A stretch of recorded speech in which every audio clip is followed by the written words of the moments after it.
आज ना एक चीज़ शेयर करनी है आपके साथ। ये फ्री एस्ट्रोलॉजी चैट वालों के कारनामे बताती हूँ।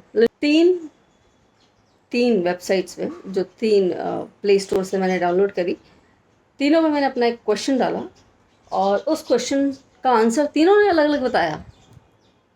5 मिनट फ्री रहते हैं इनके और ऐसे भागते हैं वो 5 मिनट। आप अपनी घड़ी देखोगे और अपनी घड़ी के 5 मिनट में और उसमें बहुत फ़र्क रहता है। पता नहीं क्या होता है, ऐसे भाग जाते हैं वो 5 मिनट।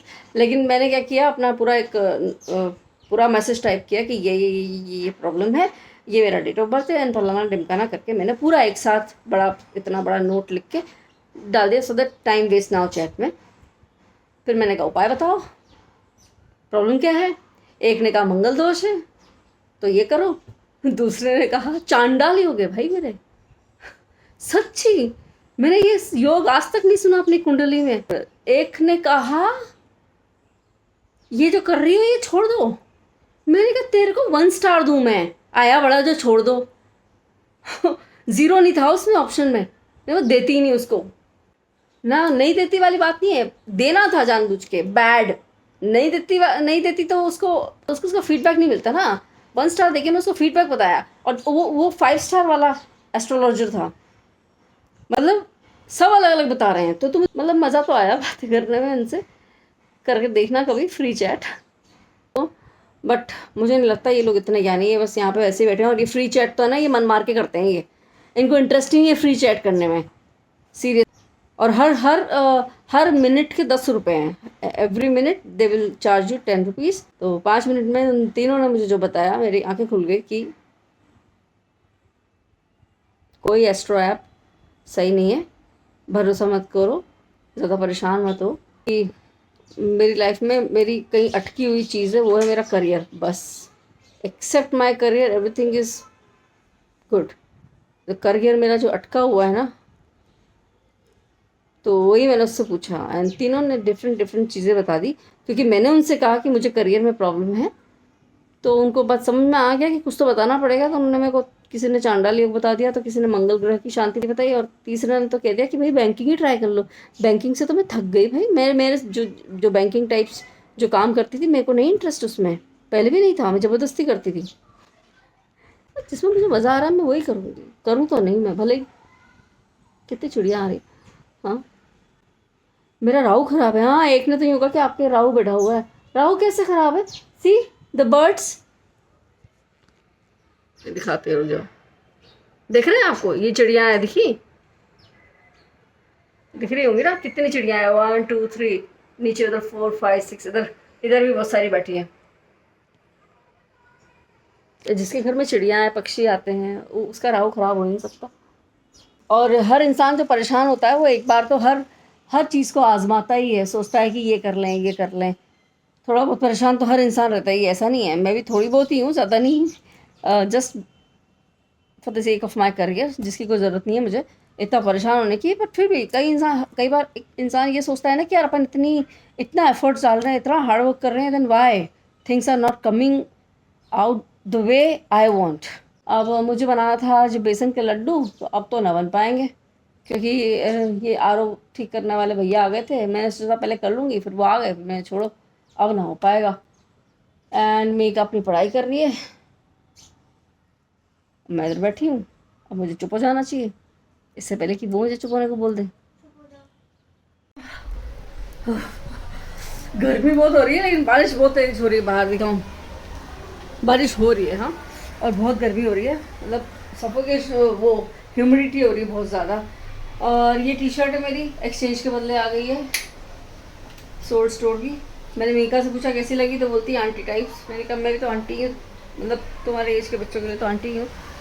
तो इट्स ओके, उसको नहीं पसंद आई। एंड ऑल्सो जो मेरा अभी गेटअप है वो भी थोड़ा सा अजीब लग रहा होगा उसको। मैं ओके ही है एक्चुअली, मज़ा नहीं आया। ठीक, मैंने सूप की तैयारी कर ली है, रोटी बन गई है, ये सुबह की सब्ज़ी रखी है, उधर रखा है चीले का बैटर। तो मीका तो लौकी की सब्ज़ी खाएगी नहीं, तो मैं ही खाऊंगी। तो मैं ये और रोटी खा लूँगी और सूप भी बना के रख देती हूँ, फटाफट से सब लोग सूप पियेंगे। वापस सूप स्टार्ट करना है। मीका घर आ गई है। मीका बोल रही है मुझे भूख लग रही है, मेरे लिए आलू के पकौड़े बना। आलू के पकौड़े, और उसके आलू के पकौड़े बना देती हूँ, उसको भूख लग रही है। तो 3 आलू के थोड़े से पकौड़े बना देती हूँ। शाम को तो सिंपल रोटी सब्जी खिलाऊंगी। बच्चों का ना हमेशा मन करता रहता है कि कुछ ना कुछ टेस्टी खाना है, कुछ ना कुछ टेस्टी खाना है, तला वाला ही खाना है। तो या तो कभी उनके समोसे बनाओ या कभी पकोड़े बनाओ या कुछ और बनाओ। अगर मैंने उससे पूछा, मैंने कहा चल खीर बना देती हूँ, नहीं। चल आटे का हलवा बना देती हूँ, नहीं। पकोड़े ही खाने थे, उसको पकोड़े बहुत पसंद है। और ऐसा नहीं है कि पता है घर में अगर अपन ये सब बनाते हैं तो ये भी कोई बहुत हेल्दी नहीं होता है कि आप इतना फ्राई कर करके बना रहे हो। तो सब लोग ये सोचते हैं ना कि भैया हम तो घर का ही खाते हैं, हम तो घर का खाते हैं। घर का खाते हो तो क्या होता है, ऑयल तो होता ही है ना चीज़ों में। लेकिन ये बच्चों के लिए तो करना ही पड़ता है कभी कभी, नहीं तो फिर वो बाहर जाके गंदा खाएंगे, वो तो और भी बेकार होगा। तो उससे तो बेटर है कि चलो अपन घर में, अपने को पता है ना कि अपन ने पहली बार का तेल यूज़ किया है, जो 2-3 बार जिसमें फ्राई होती है चीज़, उसको डढ़ेल तेल बोलते हैं ना, वो गंदा तेल तो कम से कम नहीं है। अपने को तो पता है कि अच्छा तेल तो ठीक है, चलो थोड़ा बहुत कभी बच्चों को ये मन कर जाए तो उसके लिए आलू के पकौड़े बना दिए। आलू के पकौड़े पसंद है उसको, प्याज और ये सब ठीक है, सप्लीमेंट्री होते हैं साइड में, लेकिन उसको आलू बेस्ट लगता है। और मीका को दे भी देती हूँ इसलिए क्योंकि मीका की एक बहुत अच्छी आदत है कि मीका को ना हेल्थ के नाम पे मैं सुबह सुबह जो भी देती हूँ, कोई जूस दे देती हूँ या जो भी देती हूँ ना, वो सब खा लेती, कोई नाटक नहीं करती। बारिश हो रही है लेकिन मौसम देख रहे हो, मुँह पे पसीना देख रहे हो। कि तो बेसन लाई थी मैं, है ना, मोटा वाला बेसन इंदौर से इस बार, क्योंकि यहाँ तो मोटा बेसन कोई खाता नहीं, ऐसा लगता है पता नहीं क्या, एकदम मैदा ही खाते हैं हर चीज़ में, एकदम पतला आटा, पतला बेसन, हर चीज़ में पतला पतला। तो ये मोटा बेसन मैं इंदौर से स्पेशली लाई थी कि इसके लड्डू बनाऊंगी। ये इतना इसमें डाल दिया, इतना और रखा है, तो अगली बार बनाऊंगी जब ये ख़त्म हो जाएंगे ना तब। इन दोनों को लगता है थोड़ा थोड़ा खाने के लिए, मेरे को भी लग जाता है, ऐसा नहीं, मैं भी खा लेती हूँ। और घर का होगा तो थोड़ा सा ऐसा रहता है ना इन बच्चों को भी कि यार अच्छा है चलो कुछ है, तो नहीं तो दिन भर ही कुछ है क्या खाने के लिए, कुछ है क्या, यही चलता रहता है। सालों से खाते आ रहे हैं इनके घटिया मसाले, आज ये मेरे किचन से फेंक जाएंगे बाहर। चलो भाई, इनमें से 1-2 पैकेट तो जो है खुले भी नहीं है, पर फिर भी चलो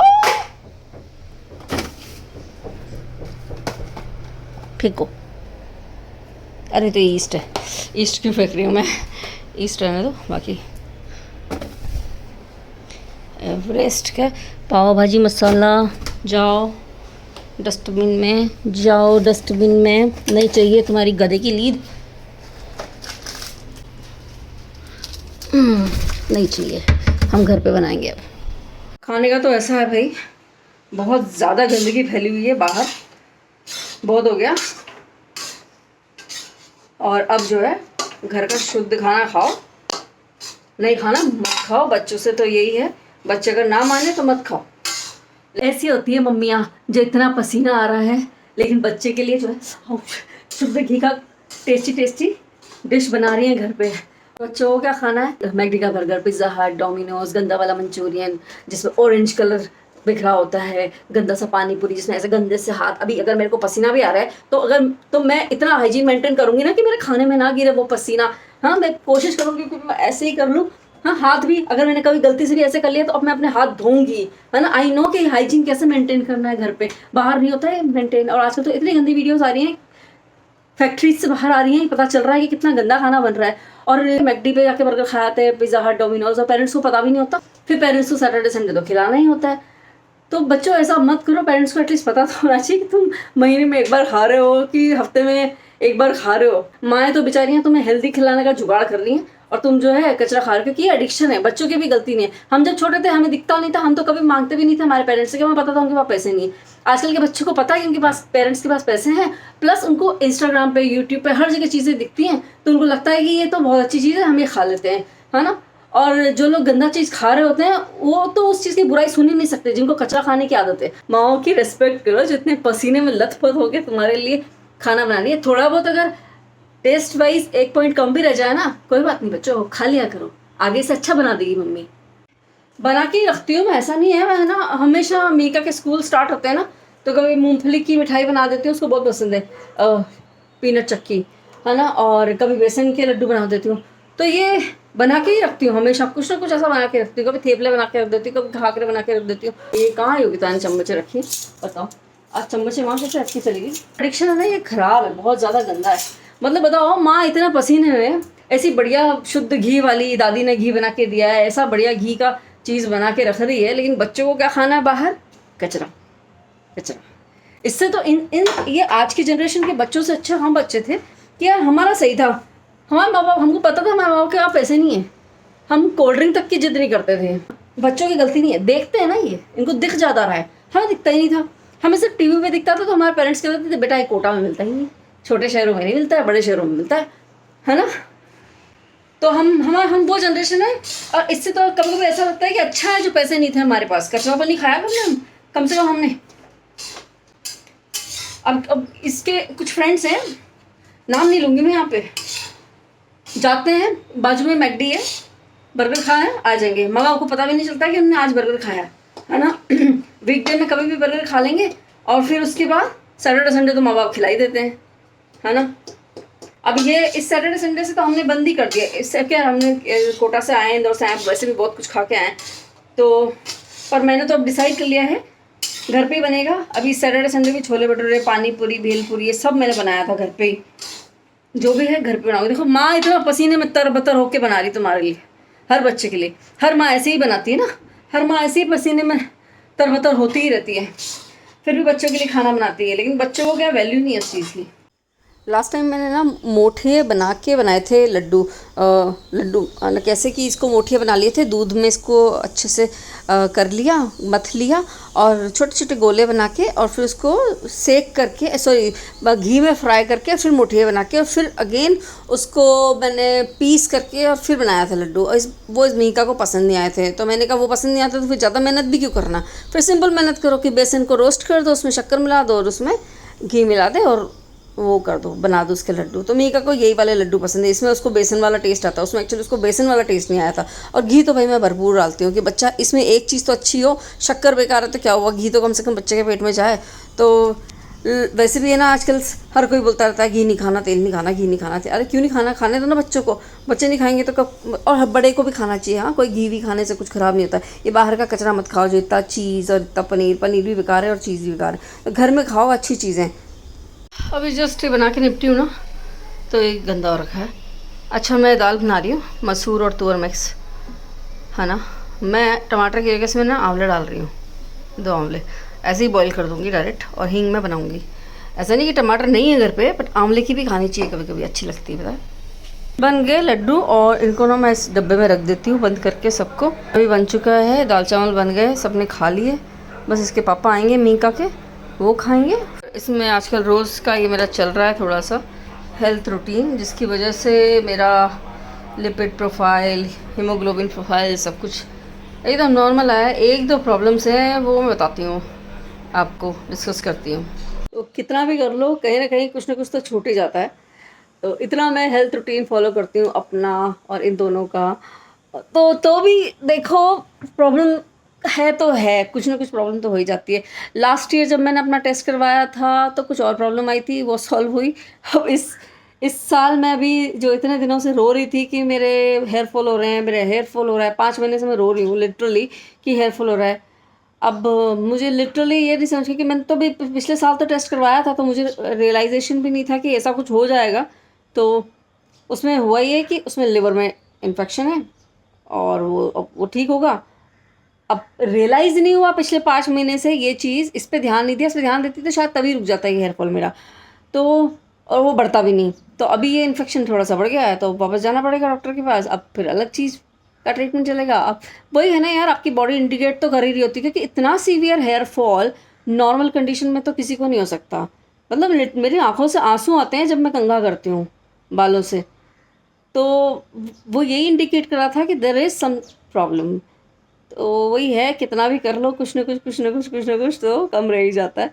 तो अब इस बार जाऊंगी। अब अभी जाना है मुझे डॉक्टर के पास थोड़ी देर में, और लिवर का जो है टेस्ट तो हो ही गया है। अब वो जो भी मेडिकेशन देंगे हो जाएगा ठीक, मुझे पता है। लेकिन किसी भी चीज़ को इतना इग्नोर नहीं करना चाहिए। I think I have been ignoring it for last 5 months, but not ignoring, मतलब सोचा नहीं था कि ऐसा होगा। कि अभी दिवाली पर तो टेस्ट करवाया ही था मैंने, एंड जो प्रॉब्लम थी वो सॉल्व हो गई थी। और लाइफ में पहली बार मेरा हीमोग्लोबिन, पहली बार, कभी नहीं था इतना, 12 के पार गया है पहली बार। हमेशा 9, 8, 9 ही चलता रहता था। कभी कुछ ठीक तो कभी कुछ बेकार। और ये तो उन लोगों की हालत है जो इतना हेल्दी रूटीन में चलते हैं, भाई तुम लोगों का क्या होगा। और एक चीज़ और थोड़ी सी बड़ी आई है, वो नॉर्मल है, क्योंकि मैंने अभी इन कोटा इंदौर में बहुत सारा जंक खाया है, और आई थिंक मेरी बॉडी पे बहुत जल्दी इफ़ेक्ट करती हैं चीज़ें। तो कोलेस्ट्रॉल थोड़ा सा हाई आया है, वो मुझे पता है कि क्यों आया। ये कोटा इंदौर में मैंने बहुत खाया है, मतलब चेहरे पे बॉडी पे भी दिख रहा होगा। मेरा वेट भी बढ़ रहा है ना, तो वो मेरा वेट भी पिछले 5 महीने से बढ़ रहा है, तो वो भी इसी रीज़न से बढ़ रहा है। तो अभी आज जाती हूँ एंड लेट्स सी। और एक चीज़ और कमाई, विटामिन डी डेफिशिएंसी हो गई है, जो कि नहीं होनी चाहिए थी, नहीं होनी चाहिए थी, क्योंकि मैंने विटामिन डी लिए हैं। मैं विटामिन डी ले रही थी, मैंने इतने वीडियोस में बताया, मैं धूप में बैठ रही हूँ, सब कुछ कर रही हूँ, इन इतना करने के बाद भी मेरा विटामिन डी इतना लो है, जो कि किसी नॉर्मल इंसान का भी नहीं होगा। मतलब इतना लो हर किसी का नहीं हो सकता।